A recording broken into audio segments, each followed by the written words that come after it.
Assalamualaikum warahmatullahi wabarakatuh. Alhamdulillahi rabbil alamin. Wa bihi nasta'inu ala umuri dunya waddin. Wa sallallahu ala nabiyyina wa sayyidina Muhammadin wa ala alihi wa sahbihi ajma'in, amma ba'd.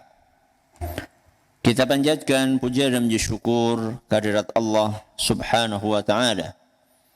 Pada kesempatan pagi menjelang siang yang berbahagia kali ini, hari Senin, tanggal 16 Rabiul Tsani 1443 Hijriah, atau yang bertepatan dengan tanggal 22 November 2021, kita masih kembali diberi kekuatan, kesehatan, hidayah serta taufik dari Allah Jalla wa'ala, sehingga kita bisa kembali menghadiri pengajian rutin Senin pagi di Masjid Manarul Ilmi di Komplek Pondok Pesantren Tunas Ilmu di Desa Kedung Buluh, Purbalingga ini. Kita berharap semoga Allah subhanahu wa ta'ala berkenan untuk melimpahkan kepada kita semuanya ilmu yang bermanfaat, sehingga bisa kita amalkan sebagai bekal untuk menghadap kepada Allah Jalla wa'ala. Allahumma amin. Salawat dan salam semoga senantiasa tercurahkan kepada junjungan kita Nabi Agung Muhammad sallallahu alaihi wasallam, kepada keluarganya, sahabatnya dan umatnya yang setia mengikuti tuntunannya hingga di akhir nanti. Ibu-ibu yang kami hormati dan juga segenap pendengar serta pemirsa yang dirahmati oleh Allah Azza wa Jalla, alhamdulillah kita bisa kembali mengikuti kajian fikih pendidikan anak. Kali ini memasuki serial nomor 155. Tema yang kita angkat adalah mentahnik bayi dan mendoakannya. Apa Bu?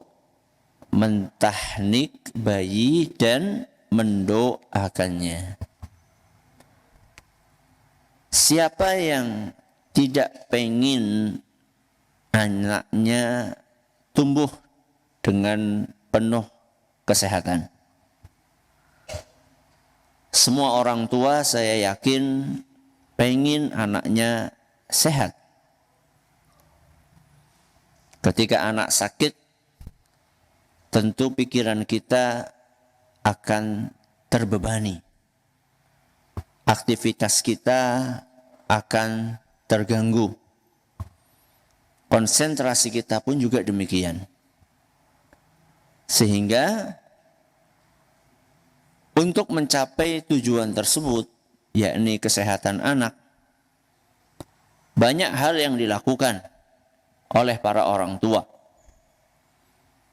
Banyak di antara mereka tidak peduli dengan besarnya biaya yang harus dia keluarkan. Katanya duit bisa digolet, uang bisa dicari.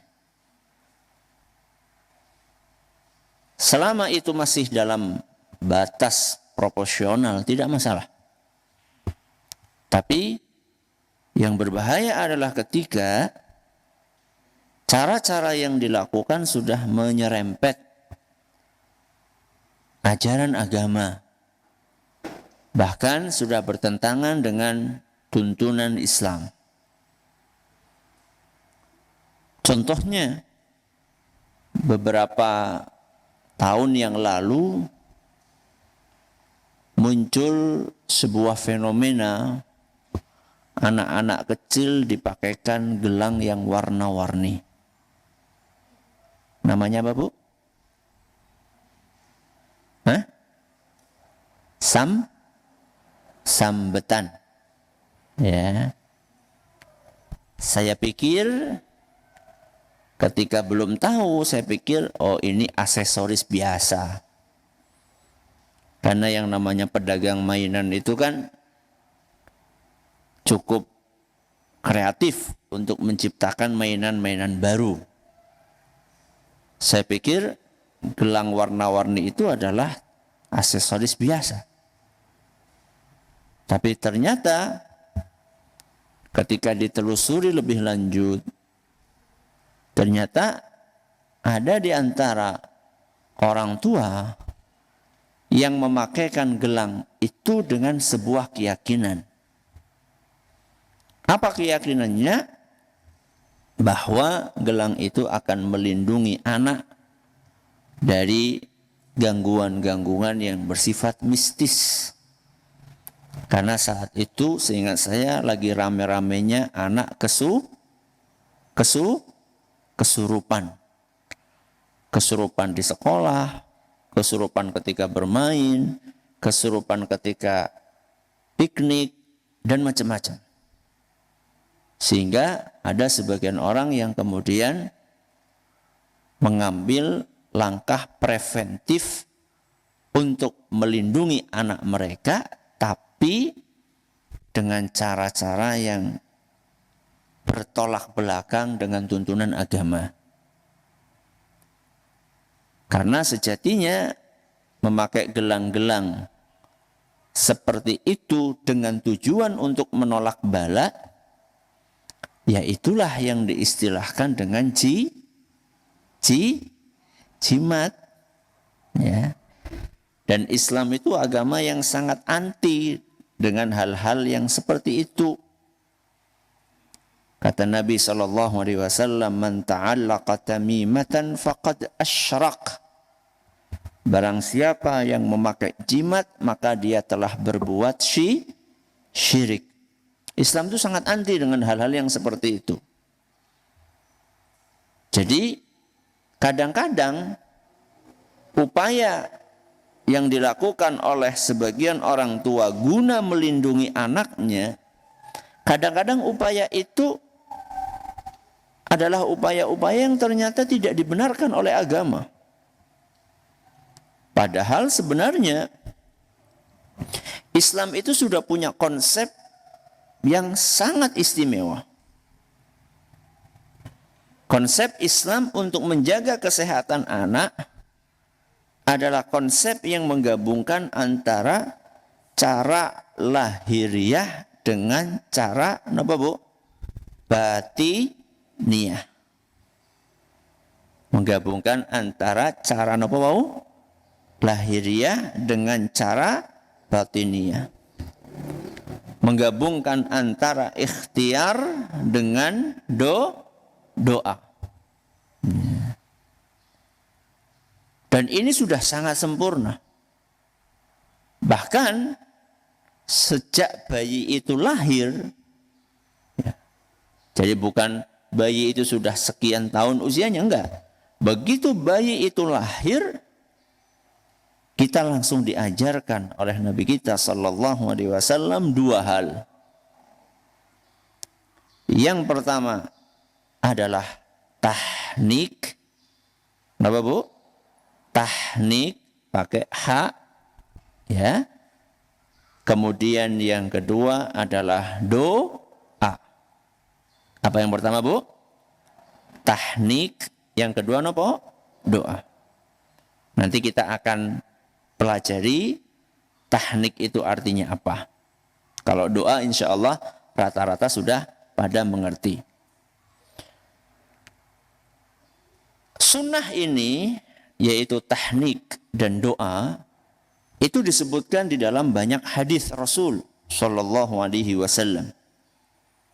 Salah satunya adalah hadis yang dituturkan oleh seorang sahabat yang biasa kita kenal dengan julukan Abu Musa al-Ash'ari. Sinten? Abu Musa al-Ash'ari radhiyallahu anhu. Jadi hadis yang akan beliau tuturkan ini adalah kejadian peristiwa yang beliau alami sendiri. Jadi beliau Abu Musa ini sedang menceritakan pengalaman pribadi beliau yang kemudian direspon oleh Rasulullah SAW sehingga menjadi sebuah hadis. Berarti ini dari pelaku sejarahnya, bukan orang yang melihat kejadian atau orang yang mendengar kejadian, bukan. tapi orang yang mengalami kejadian itu. Sehingga hadis ini sangat valid karena dituturkan oleh pelaku sejarah yang mengalami keadaan atau kejadian itu. Apa kejadian yang dialami oleh Abu Musa radhiyallahu anhu? Wulida li ghulam. Beliau mengawali hadis ini dengan cerita bahwa anaknya baru lahir. Anaknya baru lahir. Fa'ataitu bihin nabiyya sallallahu alaihi wasallam. Begitu lahir, tentunya setelah dibersihkan ya. Kemudian kata Abu Musa, saya bergegas membawa anakku menemui Rasulullah SAW. Berarti anaknya masih bayi, baru lahir, langsung datang, dibawa menemui Nabi SAW. Untuk apa Abu Musa menemui Rasul SAW? Yang pertama, fasammahu Ibrahim. Nampaknya Abu Musa ini pengen nama. Maka Nabi SAW pun menamai anaknya Abu Musa dengan Ibrahim. Kenapa Bu? Ibrahim. Ini contoh nama yang bagus. Ya, contoh nama yang bagus. Nama para nabi, ya, Musa, Ibrahim, sinten malih Bu? Jadi ngamlong. Masa nama para nabi enggak hafal? Siapa lagi? Isa. Siapa lagi? Yunus, Yusuf, Yakub, Ishak, ya. Dan tentunya nabi kita siapa? Muhammad sallallahu alaihi wasallam. Jadi jangan malu. Siapa namanya? Muhammad. Wah, kampungan. Ya enggak. Wong nama manusia paling mulia kok kampungan. Terus karepe apa? Richard, ya gue. Robert, apa maning? Ya. Ini nama-nama orang yang mulia. Ya. Nama para nabi. Nabi kan manusia pilihan. Ya. Sebagai bentuk optimisme kita, mudah-mudahan anak-anak kita ini nanti soleh. Kayak manusia-manusia istimewa tadi. Nama para nabi, kemudian nama para sinten Bu? Para sahabat. Ya. Abu Bakar, Umar, siapa lagi? Utsman, Ali, Abdurrahman bin Auf. Ya, tapi nanti anaknya jenengan jangan Abdurrahman bin Auf. Kecuali kalau bapaknya namanya siapa? Auf, enggak apa-apa. Ya. Bapaknya namanya Jono. Ya, Abdurrahman bin Jono. Bukan Abdurrahman bin Auf. Ya. Nama para sahabat, nama para ulama, ya. Imam Ahmad, Imam Syafi'i, Imam Malik, ya, Imam Abu Hanifah. Ini nama-nama yang baik-baik. Dan tentunya yang direkomendasikan oleh Nabi SAW yaitu Abdullah dan Abdurrahman. Ya, itu dua nama di antara nama yang direkomendasikan oleh Nabi SAW. Ahabul asma'i ilallah Abdullah Abdurrahman. Nama yang paling disukai oleh Allah adalah Abdullah dan Abdurrahman. Ya.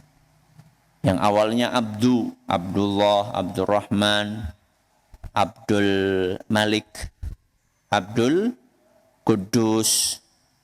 Apa lagi Bu?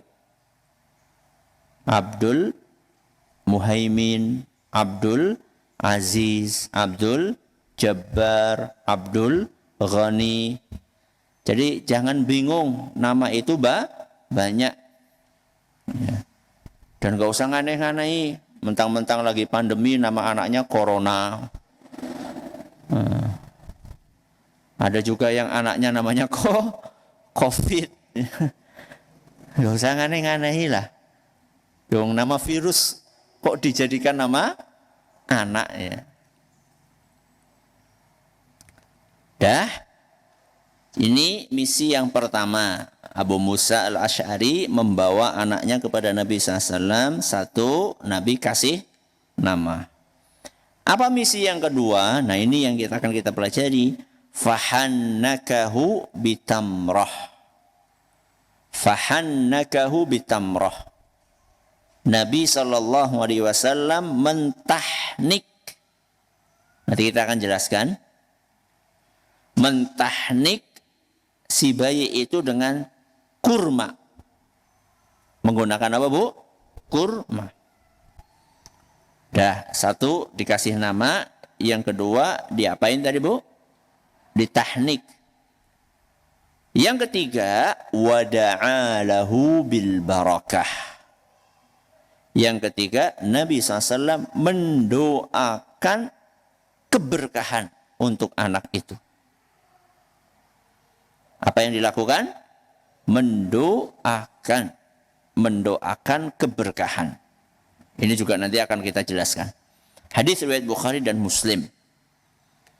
Satu, diapakan tadi? Diberi nama. Yang kedua, ditahnik. Yang ketiga, didoakan. Nah, yang akan kita tonjolkan pada kesempatan kali ini adalah 2 poin. Yang pertama tahnik, yang kedua doa. Jadi Nabi SAW mengajarkan kepada kita untuk memadukan antara ikhtiar lahiriah dan batiniah. Tahnik itu ikhtiar lahiriah, doa itu ikhtiar batiniah. Ya, tahnik mungkin bisa diklasifikasikan dalam ikhtiar medis, ya, sedangkan doa adalah bisa diklasifikasikan dalam ikhtiar rohani, jasmani dan rohani. Nah, sekarang kita bahas tahnik itu apa. Mungkin untuk sebagian ibu-ibu atau sebagian jamaah pendengar pemirsa, mungkin ada yang baru pernah dengar istilah ini. Ya, istilah tahnik. Bismillah. Dan ini memang bukan bahasa Indonesia. Tahnik ini adalah bahasa Arab. Apa itu tahnik? Saya tulis di makalah, tahnik adalah mengunyah sebutir kurma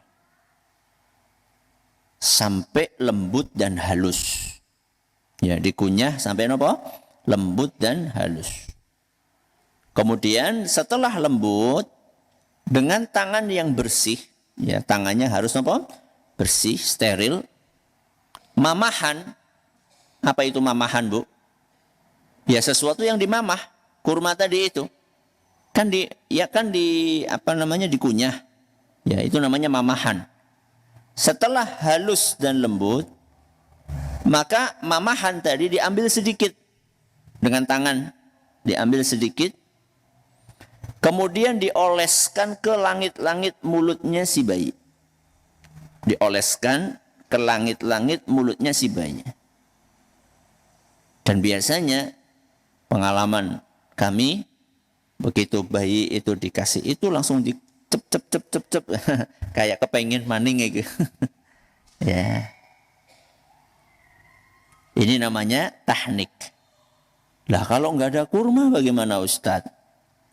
Kalau nggak ada kurma bisa digantikan dengan sesuatu yang manis. Dengan sesuatu yang manis. Contohnya apa? Madu, ya, aja permen karet. Ya, kelulutan.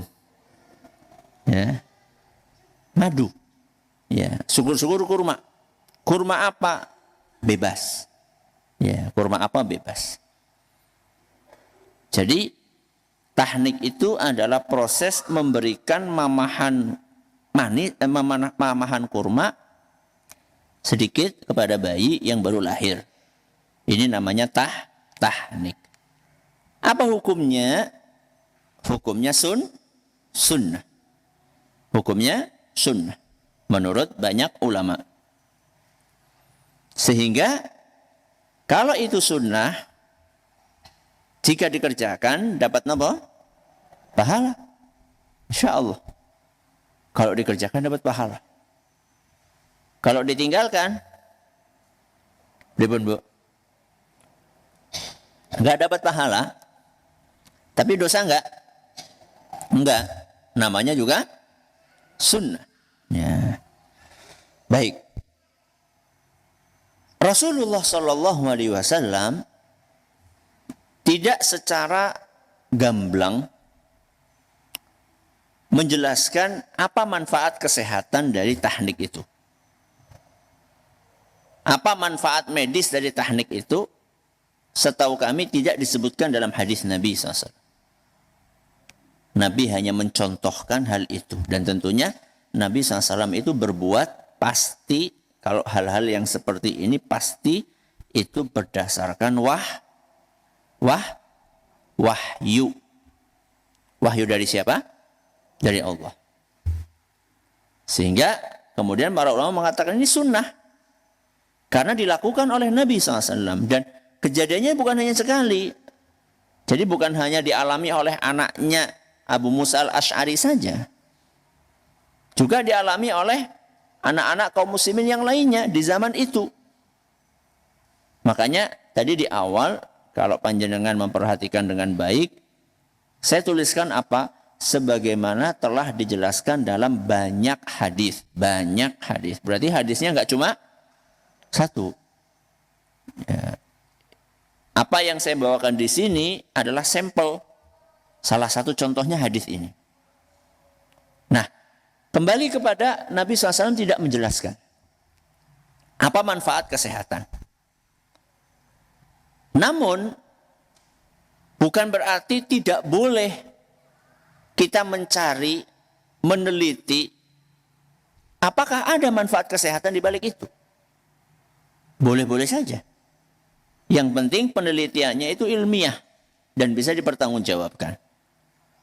Nah, ternyata para ilmuwan kita, para pakar kesehatan, ketika mereka meneliti kondisi bayi yang baru lahirkan, kemudian kenapa yang dipilih kurma, ternyata mereka menemukan, oh, ada manfaatnya secara kesehatan.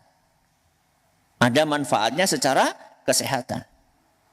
Dan ketika kita mengetahui bahwa ini ada manfaatnya secara kesehatan, maka ini semakin membuat kita yakin bahwa memang inilah yang terbaik. Nah, kalau kita nggak tahu manfaat kesehatannya, kita kerjakan atau tidak sunnah Nabi ini, Bu? Seandainya nih kita belum tahu bahwa sunnah Nabi ini ada manfaat kesehatannya, kita kerjakan atau tidak? Dan yang sepi. Nih, ada sunnah tahnik. Seandainya kita belum tahu bahwa ternyata tahnik itu ada manfaat kesehatannya, kita kerjakan enggak sunnah ini? Ya tetap dikerjakan. Jadi kita mengerjakan sunnah itu bukan karena ada ilmuwan yang membuktikan bahwa ini ada manfaat kesehatannya. Bukan karena itu. Kita tahu ada manfaat kesehatannya atau tidak tahu, tetap kita amalkan. Karena Nabi SAW mengajarkan itu berdasarkan wahyu dari siapa? Allah. Kalau kita tahu ada manfaatnya, yuk tambah yakin lagi. Apa manfaatnya? Kata para ilmuwan, bayi yang baru lahir, masih merah, itu biasanya kadar gulanya, glukosanya itu rendah. Dan semakin kecil bobot atau ukuran bayi, maka semakin rendah pula kadar gula yang ada di dalam tubuhnya. Dan biasanya bayi yang kecil itu bayi yang lahir apa, Bu? Prematur. Di bawah 2,5 kilo. Anak saya yang terakhir, si Bilal itu lahir kalau nggak salah 1, ya Allah, sebesar ini kalau nggak salah. Iya, sebesar ini. Sedikitnya. Sama jarinya, kakinya. Kakinya ketika lahir itu sama jempol ibunya, lebih besar jempol ibunya. Prematur saat itu. Nah, semakin kecil berat badan bayi itu, maka kadar gulanya juga semakin apa? Sedikit, semakin rendah.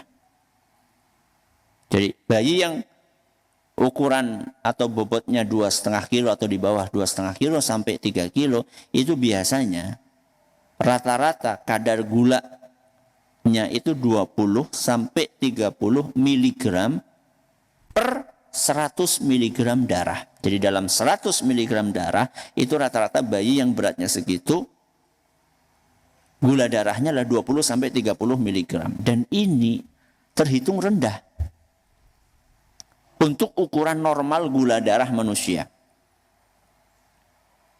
Terhitung rendah. Nah, rendahnya gula darah di dalam tubuh bayi ini bisa menyebabkan gejala-gejala berikut. Kata para ahli kesehatan. 1, nggak mau nyusu.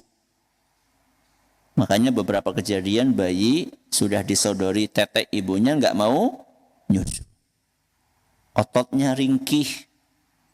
Nafasnya sering terhenti. Tubuhnya kadang-kadang jadi warnanya apa bu? Biru. Sampai bikin ibunya panik. Sering gemetar. Nah, gejala-gejala ini kalau seandainya dibiarkan, tidak segera ditangani, maka bisa meningkat kepada gangguan yang sifatnya kronis. Contoh, akhirnya perkembangannya jadi lambat.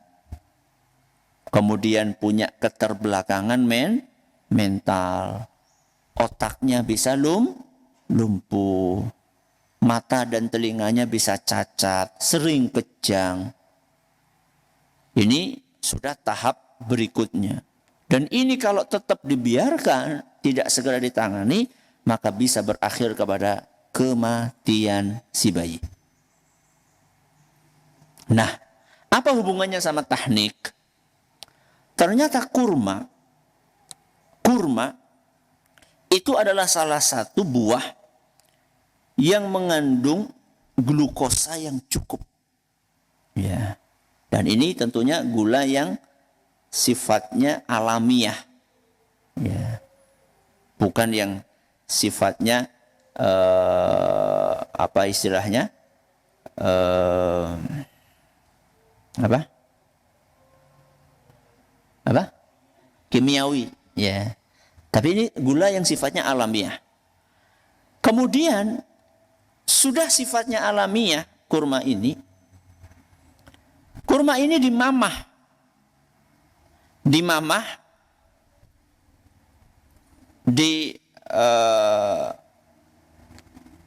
dikunyah ya oleh ayahnya atau oleh ibunya. Dikunyah, ketika dikunyah itu pasti akan bercampur dengan apa? Air liur. Apa fungsinya air liur ini? Air liur itu ada enzimnya. Ada berbagai macam enzim di dalam air liur. Nah, apa fungsinya enzim yang ada di air liur tersebut? Salah satu fungsinya adalah akan mengubah gula dari dual sukros menjadi monosukros. Apa itu? Ya intinya gula itu menjadi semakin mudah untuk diserap oleh bayi. Pertama, karena memang kurmanya itu mengandung gula yang alami. Kemudian dikunyah sehingga bercampur dengan air liur yang memiliki banyak enzim yang membuat gula tadi bisa cepat diserap dan dicerna oleh bayi. Ketika ini dilakukan, dikunyah sampai halus, kemudian dioleskan, maka dengan izin Allah Subhanahu wa ta'ala, proses tahnik ini akan dengan segera meningkatkan kadar gula si bayi yang sedang turun rendah. Sehingga proses tahnik ini secara medis itu merupakan terapi preventif alias pencegahan yang punya nilai urgensi yang sangat strategis. Sehingga bersyukurlah ibu-ibu, bersyukurlah ibu-ibu, bapak-bapak yang ketika anaknya lahir sempat ditahnik. Aduh, anakku wis gede Ustaz. Ya, kalau sudah telat berarti sinten? Putune. Ya, putune jenengan. Karena ternyata baru tahu ilmunya sekarang.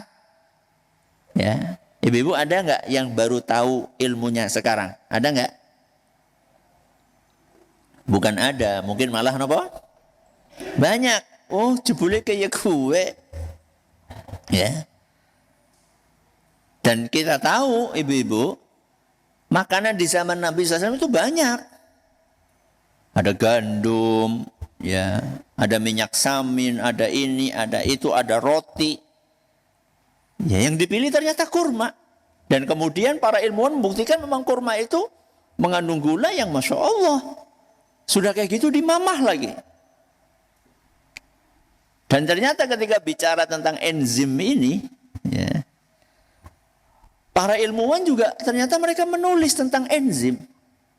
Ada buku kalau nggak salah judulnya The Miracle of Enzyme. Ya, keajaiban enzim. Jadi dalam tubuh kita itu banyak enzimnya. Di mulut ada enzim, di tangan ada enzim, di perut ada enzim. Yang ini semua akan membantu tubuh kita untuk mencerna dengan baik. Makanya orang-orang yang biasanya punya gangguan pencernaan, mah dan macam-macam, itu kadang-kadang mereka makannya, ngunyahnya enggak benar. Ya. Boleh mangan lab-lab, nganti nopo? Nganti keseretan. Coba seandainya makanan itu dikunyah dengan baik. Ya. Kalau dulu ketika kita di SD, kita diajari ngunyahnya berapa kali, Bu? Berapa? 32. Urung 32 wis. Wis entong. Ya. Tapi Masya Allah itu.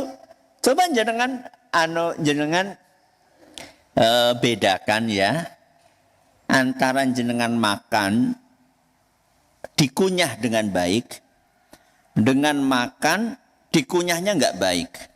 Itu nanti akan terasa beda di perut. Dan juga nun sewu ketika buang juga beda. Makanya tidak sedikit orang-orang yang habis makan sembelit, susah untuk buang air besar. Itu mungkin salah satunya sebabnya itu.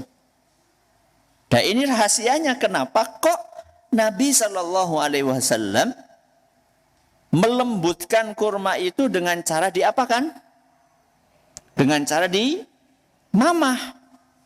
Padahal melembutkan kurma selain dengan cara dimamah, bisa atau tidak?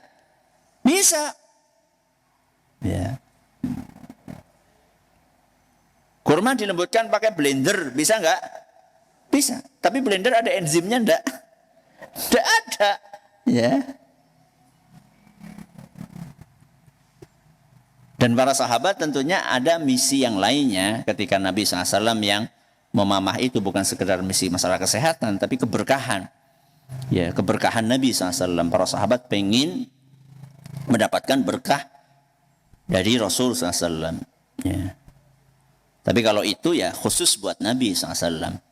Masalah niat keberkahan, mencari keberkahan dari air liur itu adalah khusus bagi Nabi SAW. Sebagaimana dijelaskan oleh para ulama kita seperti seingat saya Imam Ibn Rajab atau Imam Ibn Abdul Bar, saya lupa.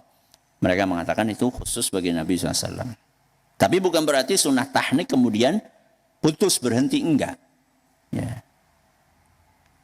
Cuman ketika kita akan memamah kurma itu, pastikan bahwa kita dalam kondisi sehat.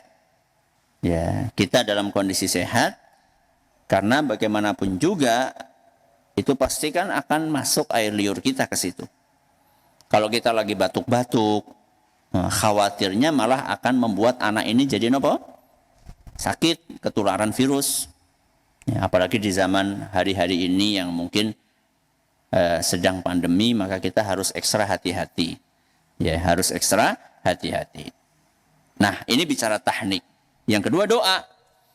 Ya, di sini Nabi SAW bukan hanya mentahnik Ibrahim. Siapa Ibrahim, Bu? Kok sepi? Ibrahim siapa? Anaknya Abu Musa al-Asy'ari yang lagi cerita hadis tadi. Jadi Nabi SAW bukan hanya mentahnik anaknya Abu Musa, yaitu Ibrahim, tapi juga mendoakan. Hadisnya wada'a lahu bil barakah. Kemudian Nabi SAW mendoakan keberkahan buat Ibrahim. Jadi yang didoakan kontennya adalah keberkahan. Berkah itu apa? Berkah itu artinya adalah kebaikan yang langgeng dan terus berkembang. Itulah keberkahan.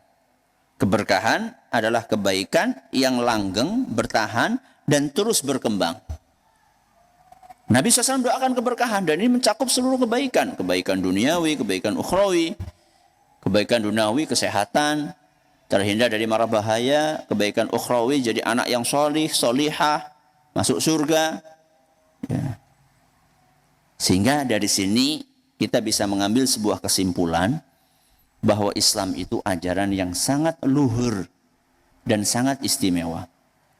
Maka berbahagialah kita beragama Islam. Bahkan konsep perhatian Islam terhadap ibu dan anak di setiap fase perkembangannya itu lebih baik dari semua konsep yang ada di muka bumi ini. Sekalipun konsep itu dikeluarkan oleh WHO sekalipun. Jadi konsep yang ditawarkan oleh Islam itu konsep yang terbaik. Ya, karena dasarnya wahyu, bukan eksperimen. Ya. Kalau eksperimen bisa benar bisa salah. Kalau wahyu nggak mungkin apa? Salah. Mudah-mudahan apa yang kita pelajari bermanfaat buat kita semuanya. Masih tersisa waktu sekitar 1/4 jam. Kalau ada pertanyaan silahkan bisa disampaikan. Ya baik, terima kasih Ustaz. Jazakallahu khairan atas materi yang telah disampaikan. Kami akan bacakan beberapa pertanyaan yang sudah masuk. Pertanyaan pertama. Assalamualaikum warahmatullahi wabarakatuh. Waalaikumsalam warahmatullahi wabarakatuh. Ustaz izin bertanya. Sebagai anak yang tidak ingin membuat orang tua marah, bagaimana cara menolak yang sopan ketika ada orang tua memaksa ari-ari cucunya yang baru lahir diperlakukan dengan cara dikubur dan diberi sesaji dengan alasan dulu seperti itu sehingga bersikukuh melaksanakan hal tersebut. Jazakumullah khairan atas jawabannya. Pertama, tidak ada sesuatu yang instan. Tidak ada sesuatu yang instan. Bahkan makanan instan pun juga nggak bisa dikonsumsi secara instan. Kopi instan pun nggak bisa dikonsumsi secara instan. Tulisannya betul kopi instan. Tapi apa begitu kita beli kopi itu langsung potong sore gue? Bok enggak. Kita harus manas air dulu. Nyiapin gelas. Sendok. Kopinya dimasukin. Diaduk. Nunggu agak anget. Makanan dan minuman instan saja nggak bisa dikonsumsi secara instan. Apalagi mengubah pemahaman. Jadi orang tua Anda punya sebuah pemahaman bahwa ari-ari itu perlu diperlakukan secara khusus. Ya. Sampai level perlu kasih sesaji dan seterusnya. Ini adalah pemahaman, pemikiran yang tumbuh berkembang di benak orang tua mungkin sudah belasan atau puluhan tahun. Maka untuk mengubah itu nggak bisa ujuk-ujuk. Begitu lahir Pak, nggak boleh kayak gini, nggak bisa. Jadi butuh perjalanan panjang. Sejak anak itu bahkan sebelum anak itu ada di perut ibunya, itu seharusnya Anda sudah mulai memberikan masukan-masukan kepada orang tua. Dan masukan yang terbaik adalah dengan cara membangun pondasi. Membangun pondasi pemahaman. Bukan langsung kepada kasus yang ingin Anda jelaskan kepada orang tua. Membangun pondasi pemahaman itulah dengan diajak ngaji akidah yang benar. Diajak ngaji tuntunan Rasulullah sallallahu alaihi wasallam. Dijelaskan bahwa tuntunan Islam itulah yang terbaik dari seluruh tuntunan yang ada di muka bumi ini. Ini namanya pondasi. Nah, kalau misalnya pondasi ini jadi, maka dengan izin Allah Subhanahu wa taala, kasus-kasus yang dibangun di atas pondasi itu mudah untuk diselesaikan. Tapi ketika pondasinya aja belum ada, langsung kita bicara kasus, itu kebanyakan tertolak. Kebanyakan tertolak karena dia belum punya pondasi. Ya. Itu yang pertama. Harus ada proses untuk membangun pondasi. Yang kedua, cara penyampaian. Cara penyampaian. Ketika anak ingin memberikan masukan, ya, ingin mengajarkan sesuatu yang baru kepada orang tuanya, tentu cara penyampaiannya tidak seperti seorang guru yang menyampaikan kepada siswa. Kenapa demikian? Karena level umur Anda dibandingkan umur orang tua Anda itu jauh. Jangan sampai Anda itu terkesan menggurui. Bagaimanapun juga, walaupun orang tua Anda mungkin tidak mondok, atau bahkan mungkin sekolah formalnya mungkin hanya SD, bagaimanapun juga beliau merasa lebih tua, lebih banyak pengalaman, lebih banyak makan asam garam, maka di situ cara menyampaikan itu sangat penting. Yang ketiga, Anda bisa menggunakan cara misalnya minta tolong kepada orang lain yang dihormati oleh orang tua Anda, yang didengar oleh orang tua Anda. Misal orang tua Anda ini punya kekaguman kepada seorang tokoh misalnya, tokoh agama misalnya. Nah, Anda bisa masuk lewat minta tolong kepada tokoh agama itu untuk menjelaskan kepada orang tua Anda. Jadi Anda pinjem tangan atau pinjem mulutnya orang. Sambil yang terakhir didoakan mudah-mudahan terbuka hatinya. Wallahu a'lam. Ya. Baik, terima kasih jazakallah khairan atas jawabannya. Pertanyaan selanjutnya datang dari Ibu Darsiti di Sumbang. Assalamualaikum Ustaz. Waalaikumsalam warahmatullahi wabarakatuh. Ustadz, cucu saya baru lahir semalam. Apakah boleh sekarang dikasih mamahan kurma atau ditahnik? Terima kasih. Tidak apa-apa. Ya, telat baru tahu ilmunya sekarang. Ya udah semalam, tidak apa-apa insyaAllah. Ya, mudah-mudahan menjadi anak yang salih dan salihah dan diberkahi oleh Allah Azza wa Jalla. Ya. Silakan. Baik, terima kasih jazakallah khairan. Pertanyaan selanjutnya, Assalamualaikum Ustaz. Waalaikumsalam warahmatullahi wabarakatuh. Bolehkah mendoakan bayi dengan doa Rasulullah SAW yang redaksinya Allahumma faqihu fiddin wa alimhu ta'wil, kalau tidak salah seperti itu? Itu doa yang sifatnya umum.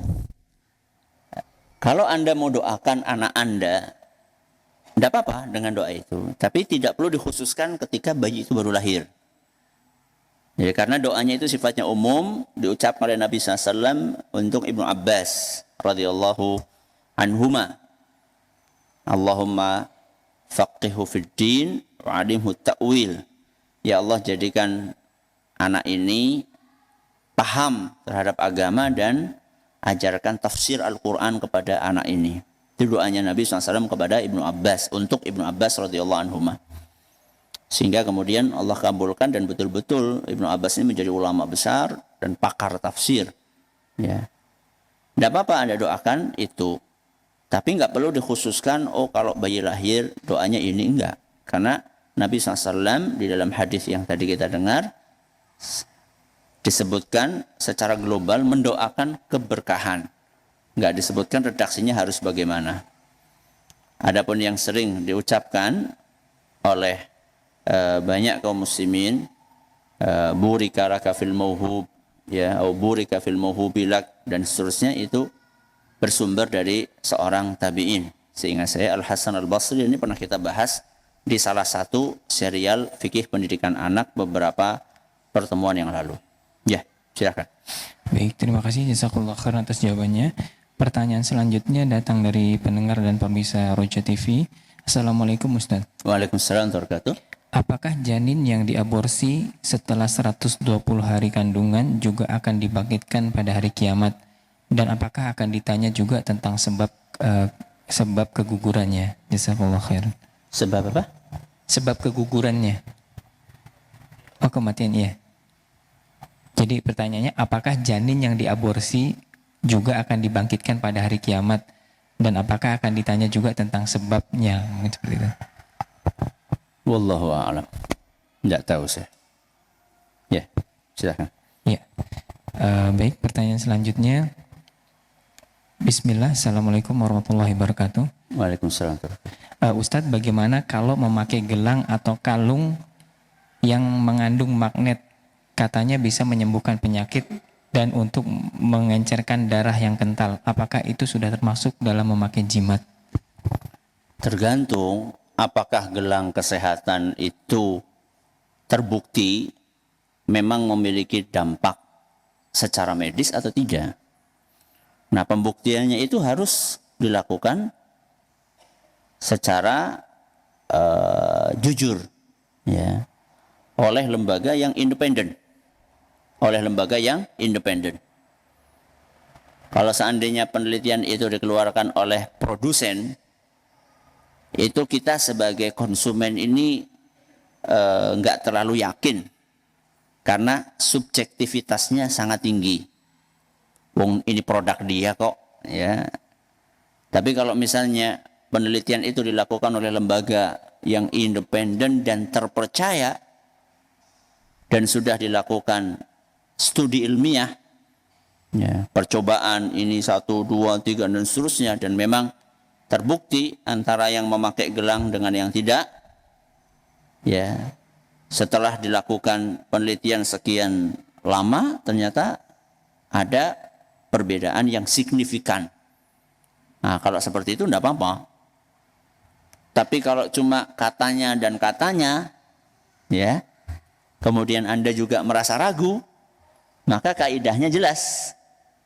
Rasul SAW bersabda, "Da' ma yuribuka ila ma la yuribuka." Tinggalkan sesuatu yang membuatmu ragu. Jadi sesuatu yang membuatmu ragu, bingung, nggak yakin, tinggalin. Kerjakan sesuatu yang membuatmu yakin. Yang yakin apa? Ya ini, baca dzikir pagi, petang, ya, kemudian juga tibbun nabawi, ya, kedokteran dari Nabi SAW, dan juga dokter atau penanganan medis yang memang sudah terbukti secara ilmiah memiliki dampak positif. Wallahu a'lam bishawab. Dan juga ruqyah. Nah, dan juga ruqyah. Ya. Ya, baik. Baik, terima kasih jazakallahu khairan atas jawabannya. Pertanyaan selanjutnya Ustaz, ada kami jamak ke 2 pertanyaan. Datang dari Bapak Herwindo di Jakarta.